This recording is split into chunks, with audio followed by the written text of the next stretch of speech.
broadcast network, AFTERBUZZ TV. Over 20 million weekly downloads in over 150 countries, and your number one source for after-show entertainment.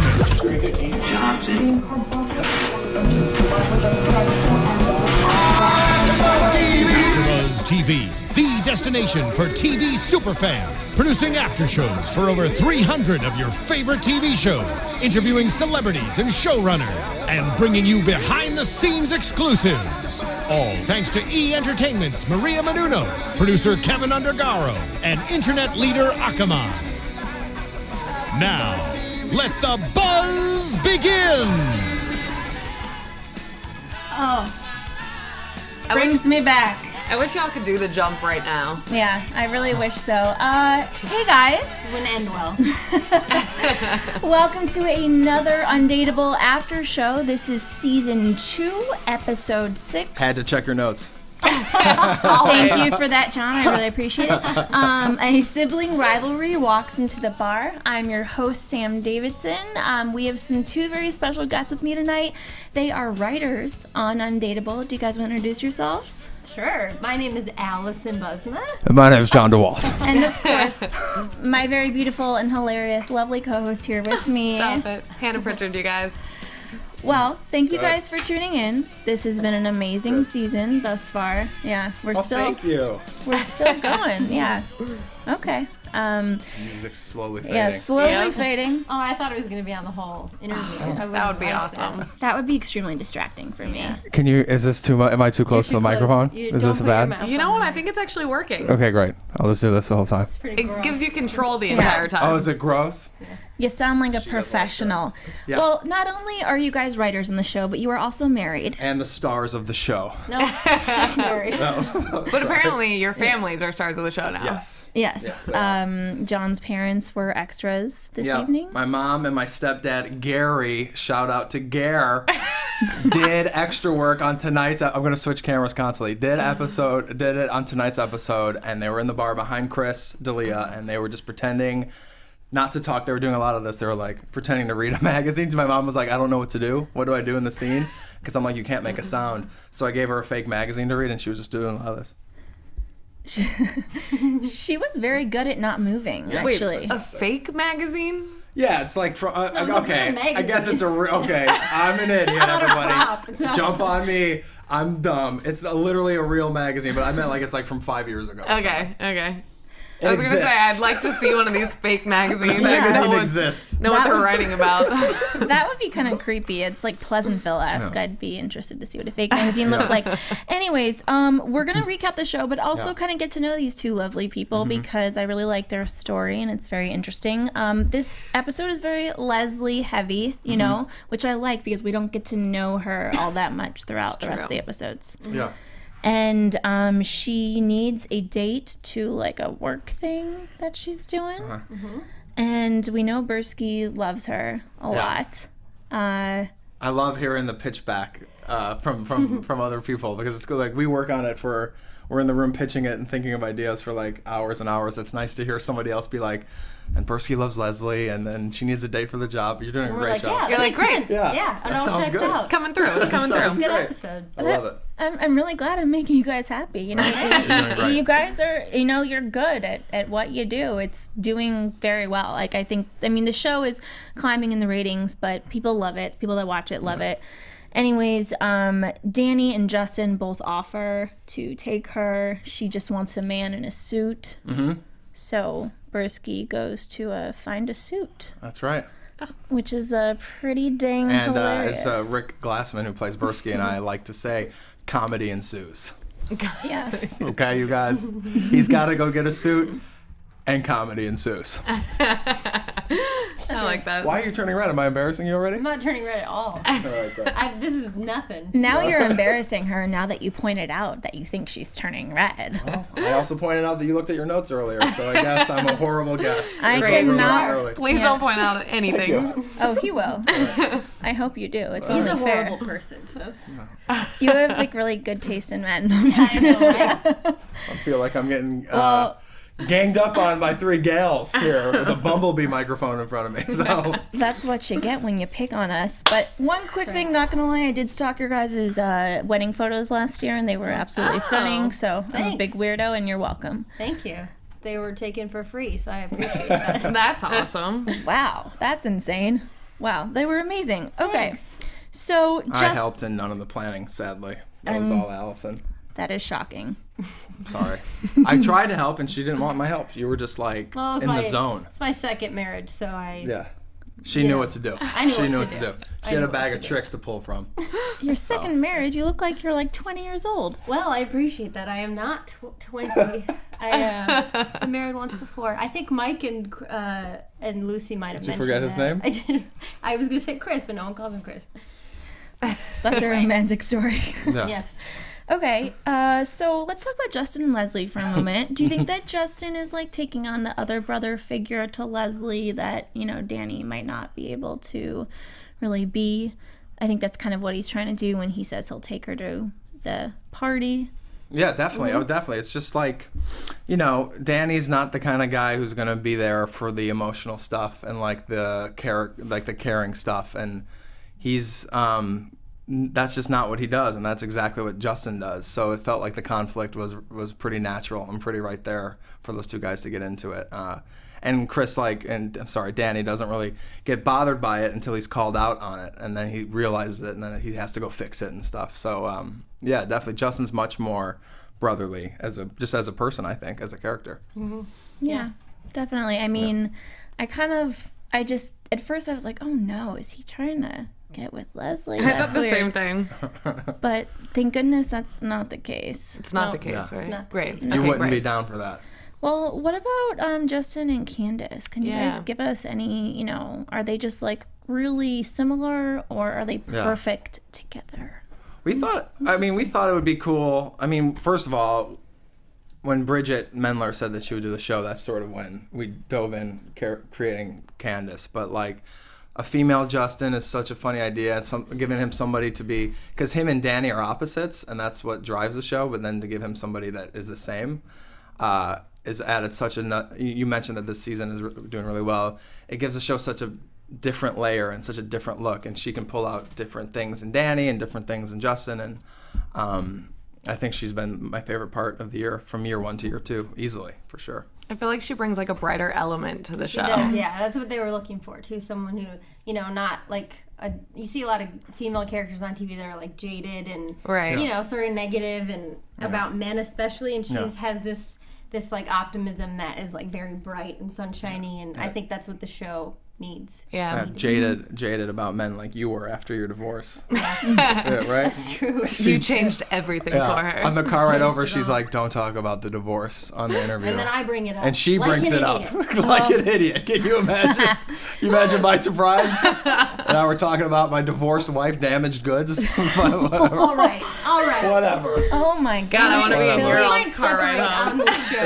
Yeah. It'll be a first. We're doing like relationship therapy right now, and I like it. Yeah. It feels good to say it. It feels good to get it out. And you can hear it yourself in your own ears. Yeah. How awesome. Yeah, it's good. Yeah. It's good Well, stuff. I love Bridget Mendler on the show. Like last season, I covered the show as well, and we talked about how they really needed to be like a stronger female character, because, you know, Leslie, like I love Leslie, and I'm really glad she's still on it. I'm glad the episode was very like heavy on her storyline, but you know, besides that, what was Justin's girlfriend's name?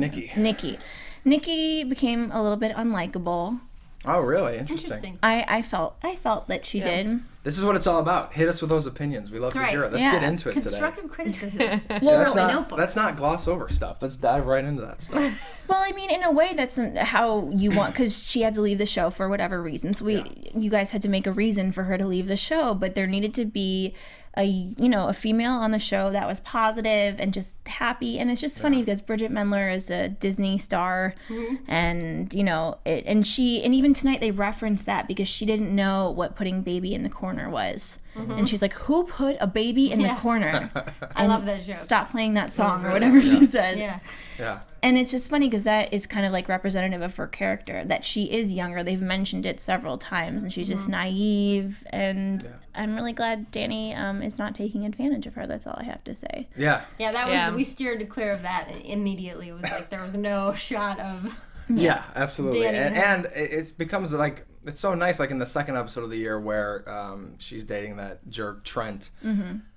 Because she's so much younger and nicer than Danny, it pulls out like a nicer side of him when he was protecting her and talking to her in her house. I don't know if you remember that scene. Yes. Like you couldn't get that scene last season because there was no character to pull that out of him. And so I think Bridget has even helped Chris's character even. Like it's a different vibe to come off of. So she just softens everyone on the cast a little bit. Yeah, she brings out the good in everybody. He seems more like the bigger brother to her than he really does to Leslie. Like Leslie, they're just kind of like comrades, you know? And and that's kind of what the whole thesis of the episode was, is that Leslie's character is like this kind of rock solid, like, you know, she's got her shit together more so than anybody else at the bar. And Can we swear?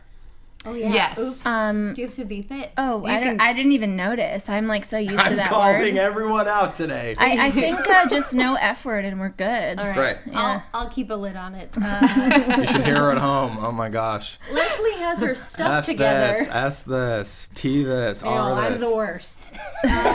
T and R, I'm like, what are these words? I need to be educated. You don't want to know. They're the Anyway, worst. Leslie's character has her stuff together, okay? And she, so you forget, and I think that was what the idea of this show was, like, you forget that she sometimes is, you know, vulnerable and insecure. So it was nice to see him acknowledge that, like, you're always there for me. I'm the big, you know, I feel like you're there for me. I'm here for you now. So it was cool to see that. Yeah, like you're talking about that. Yeah, where he's like, I didn't know you needed me to be there for you because you've always been there for me, and I thought that was such like a nice moment.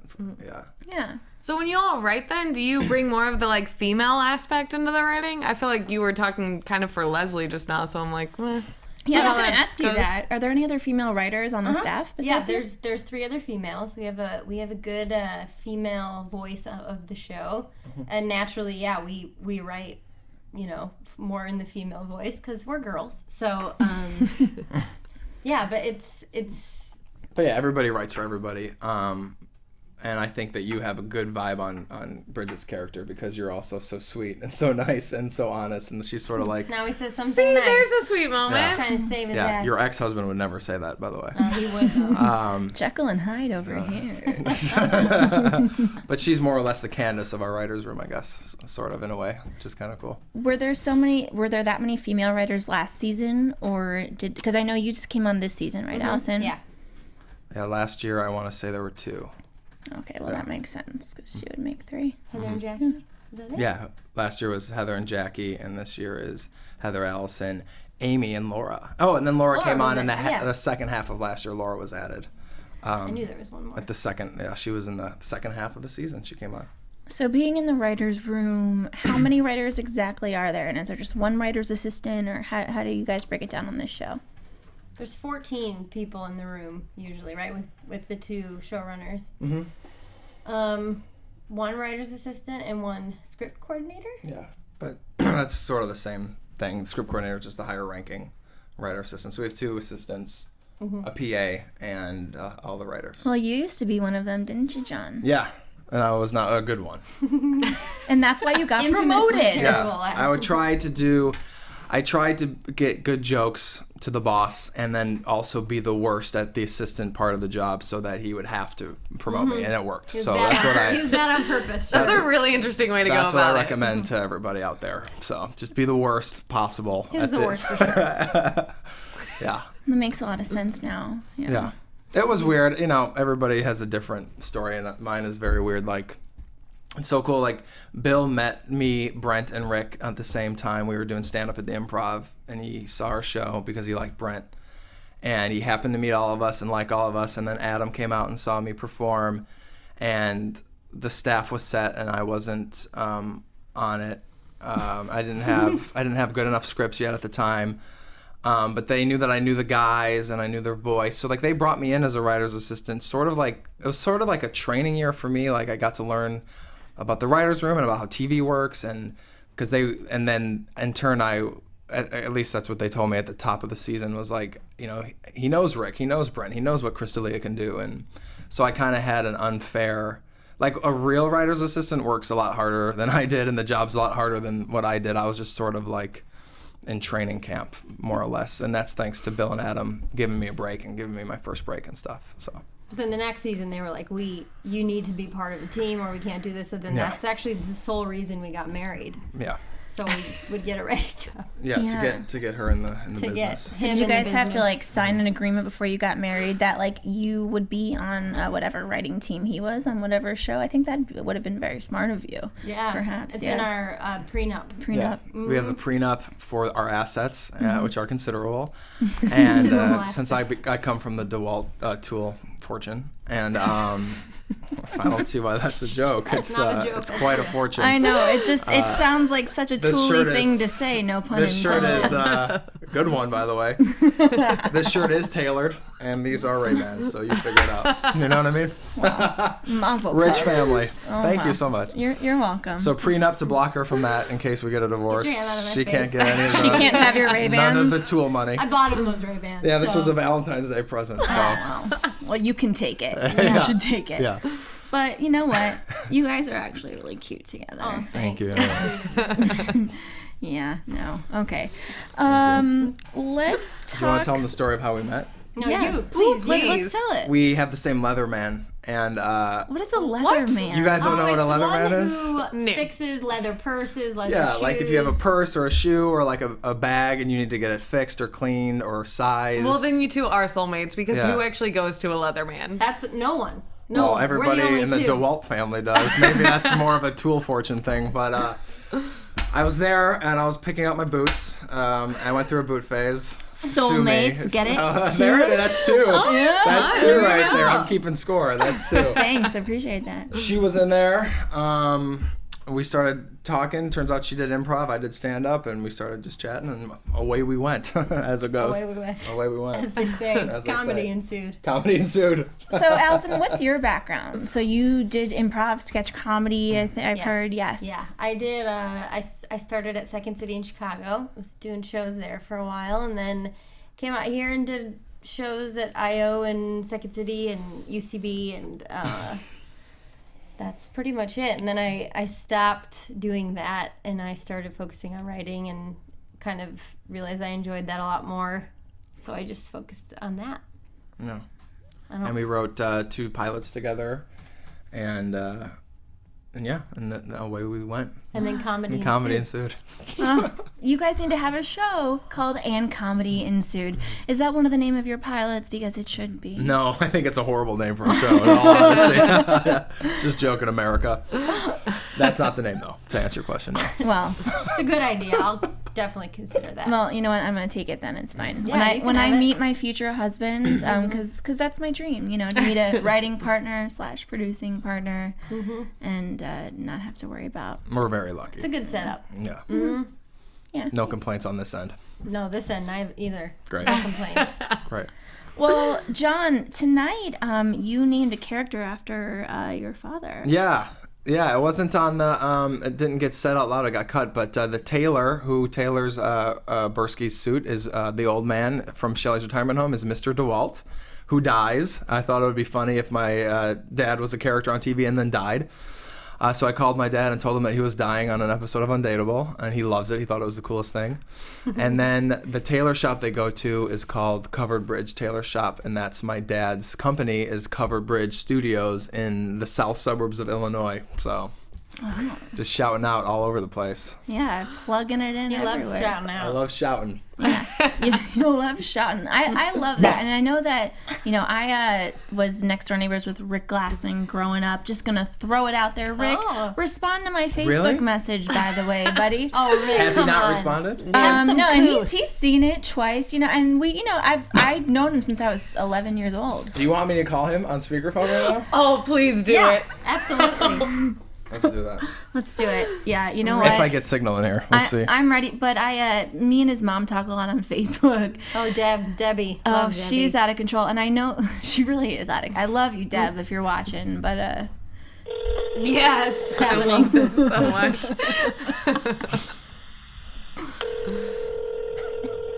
Oh my God.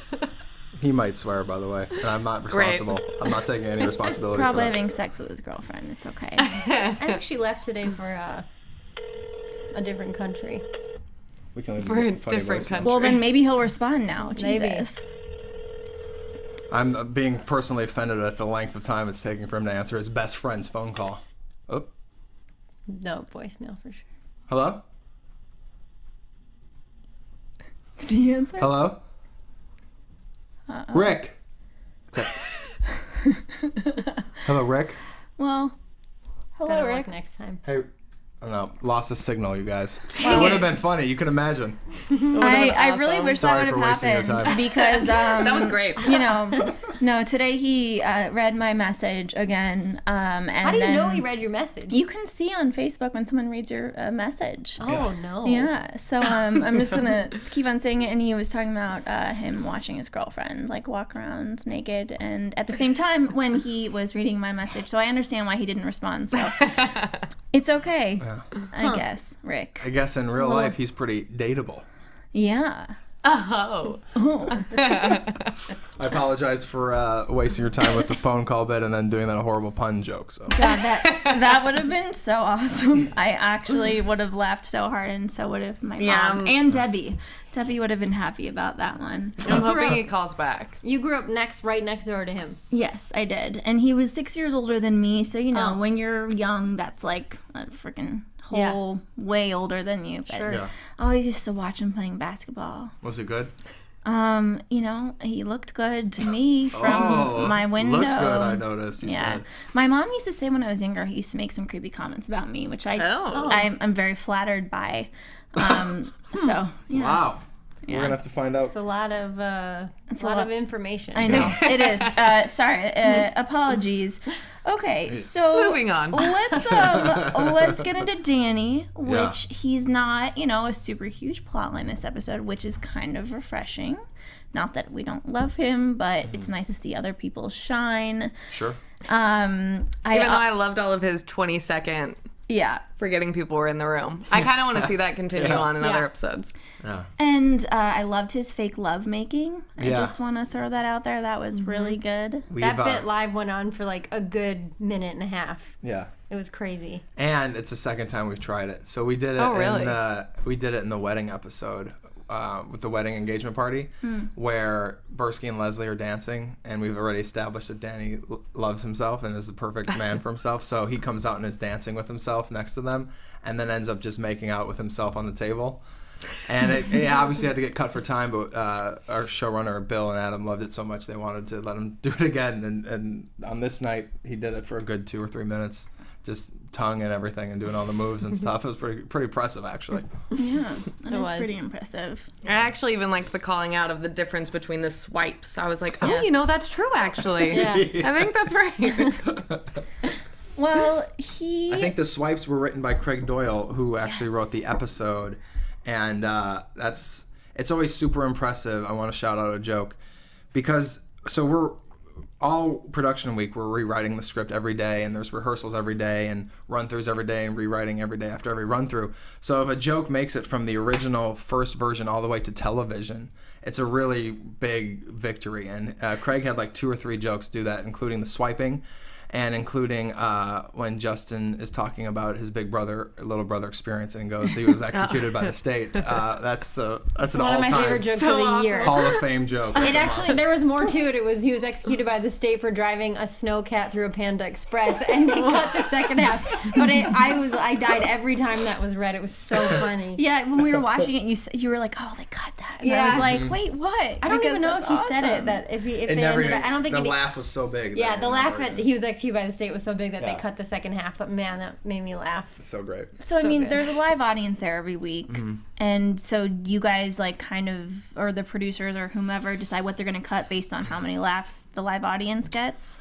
Yeah, it's different all week. So we go down to the set and watch them rehearse every day, and we'll rewrite it every day, and then if something is dying on tape night, we'll rewrite it on the fly in the moment, and then Bill and Adam will run the actors their new lines out, and they'll memorize it on the spot, and take 2 will be different. And then on take 3, once we have it, we let the actors improvise and add on or tweak things if they want, and sometimes, a lot of the times, their stuff makes it too in editing. So it's always cool to see, because when we watch an episode, we film so much material that we get surprised to see what made it and what didn't make it. So it's kind of fun that way. That's really cool. You guys' like extra scenes and blooper reels and stuff are just amazing. Everything I've seen those online are fun, is right? really funny. Yeah, we cut like 10 to 15 minutes of like jokes every episode. It's crazy. Yeah. Well, okay. I'm gonna ask you guys a bunch of questions, but like wrap up this episode really quickly. Sorry. But I have a lot of questions to ask you guys. Did you just spit water everywhere? No. I was clearing my throat. Because now you're calling me out. I will. Really, no, it doesn't matter. No, I'm not gonna clean that up anyways. Sure. Okay, so basically Bursky gets burned big time because Danny hooks Leslie up with some random like ex-con that's now straight, which she loves, which is very funny. And painful because sometimes I feel like I'm the same way. And seeing that, so it's relatable. You're in. I love this. It's relatable. Yeah, you got it. It's relatable. Bursky gets burned. He gets, his whole suit tailored, and Rick looks good. Yeah, handsome man. Not as good as he did on the basketball court next door to my house. But that goes without saying. If there's 2 things that we know about Rick, it's that he can wear a pair of basketball shorts and he can wear a suit. So and that's it. That's it. He looks terrible in everything else. Well, and he gives the best man speeches at our wedding. That was amazing. It was great. He crushed it, and I was crying and laughing. It was perfect and beautiful, and I promise you, it was better than the best man speech at your first wedding for sure. So. Well, Dale's brother did. We're gonna say it's 3 or 4 times he's brought it up. I feel like there may still be a competitive issue with the. Yeah, what's the only problem? Whatever. Her ex produces Worcestershire sauce. Like that's his job. Like he has a. He works company. in the factory. He works in the factory making a Worcestershire sauce. So my joke is, you're the worst. Just sure sauce. That's what he says. So, it's a terrible. But I'm moving on, and I'm just enjoying our new marriage together. So yeah. We can work on that joke. I think it could be a. We could make something of it. Yeah. Yeah, definitely. So let's talk about next week's episode. 2 episodes, which is very exciting. Correct me if I'm wrong, fans, I think it's the first time it's been done on television. 30 Rock had their live show, but this time Undateable is having 1 hour live show East Coast time, then another hour live show West Coast time. Yes, correct. It's crazy. We just today came from the first run through and rehearsal of it, and right now we're rewriting and tweaking and improving and punching it up. We just came from the writer's room and we're about to go back and do it. It is so funny and so scary because, first to do a live show is crazy. Like 30 Rock did it and it was really good and really impressive, and a bunch of shows have done it. But we're also doing it for an hour, and no sitcom has ever done a live 1 hour show ever in the history of television. So it's kind of scary and exciting, and when a show is twice as long as usual, it's a different structure. Things could go wrong differently, or the actors have twice as much stuff to do and memorize. So who knows what'll happen? They only get one take at it, and awesome. I can't wait to watch it. Yeah, it's crazy. I was telling them earlier, Brent, we when we first found out we were doing it, he was like, Brent Morin plays Justin on the show, and he found out and he was like, oh, that's super cool, and I'm used to it because I'm a stand-up and whatever. And then progressively as it gets closer and closer, every time we hang out, he's like, yeah, no, it's good. It's fine. I'm a little nervous now. I'm getting a little nervous. And he's sweating it a little more, but that's good that they're stand-ups. They know what it is to perform live, and I think they understand the pressure of that, so that helps, I think. And it has slowly dawned on them that it will be an hour of national television live with one shot at it. So it's what could go wrong. So cool. And then doing it the exact same episode again and trying to keep it consistent. That's so cool. Yeah. I mean, that's crazy. I'd be freaking out. Yeah. That's awesome. I'm really excited to see like what the differences will be, you know, if the first or second will be funnier depending on, you know, who. I mean, who knows? You just don't know. But is the reason they're doing this? You guys are doing this because everyone is a stand-up, so they think that they're better on their feet, or is it, you know? Because on 30 Rock, not everybody was a stand-up comedian, right? Obviously, but they had been on air a lot longer than Undateable. And they had like SNL guys, and they had like improv guys. I think with us, ours is different than 30 Rock because they were a single cam, so they never filmed in front of an audience. Yeah. When we film our regular episodes, it's such a crazy high energy, and it's so fun, and the guys are messing up and laughing, and because they're live performers, like, it's the most fun multicam tape night ever, I believe. And so I think that this is an effort to show America that environment, like what Undateable's like live. Because it's just like loud. It's like a stand-up show, but it's a play. It's crazy. It's super fun. It's just like, it's fun. Like the guys are improvising, and they're, you know, doing bits for longer, and they're messing up. They're making each other laugh on purpose. They want them to mess up, and it's crazy. That's awesome. Yeah, it's fun. So are you guys rehearsing like 10 times more than normal? No. No, really? No. Maybe like an extra day or two. I think they might come in on like Sunday or Saturday, but it's about the same amount of rehearsal time as a regular episode. So it's definitely tune in because who knows what will happen. You're gonna have to watch it. It'll be perfect. So how much leeway are the guys and ladies gonna get as far as, you know, script versus riffing, or because I know there's a lot of improv on the show sometimes. No idea. We'll find out. I would think that they are probably gonna not be able to do as much improvising as they normally do, just because there is definitely a time constraint that they need to, so we can't edit stuff out really. So I would think that they have to stick pretty close to the script. But if they mess up lines, if they forget lines, they have to improvise their way out of it. If they are laughing, they have to improvise their way out of it. There's still going to be like spots where they can tweak the joke to be funnier. Like sometimes, you know, we'll give them one joke and they'll say the same joke but just punch it up, so it's like the same length. It's just they have funnier words in their head. Sometimes they do that where it's not adding a ton.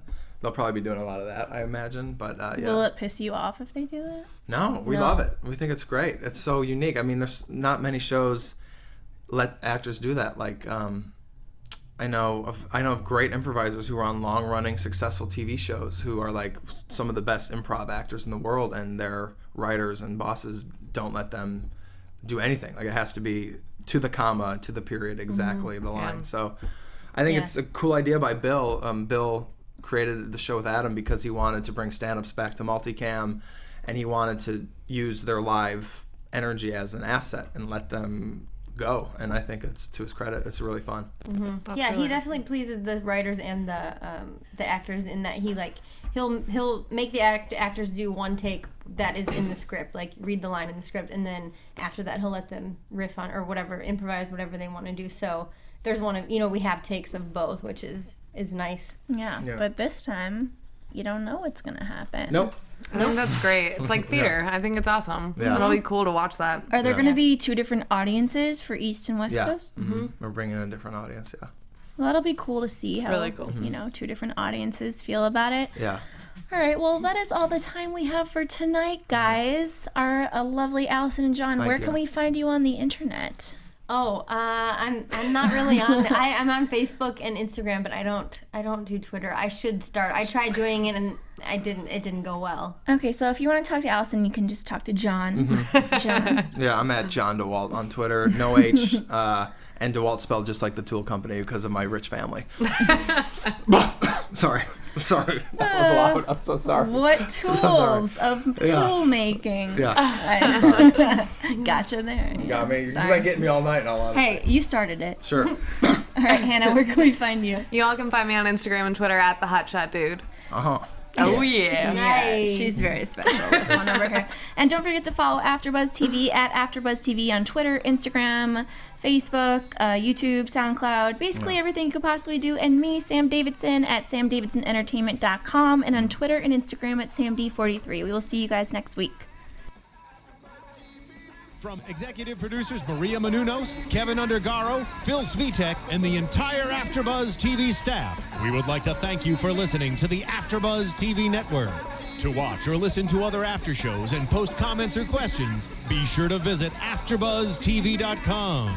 I'm Sir Richard Wentworth, and this has been a presentation of AfterBuzz TV. Buzz you later. Buzz you later. Yep. You nailed it. The views expressed herein are those of the hosts only and do not necessarily reflect the views of AfterBuzz TV or its owners or principals.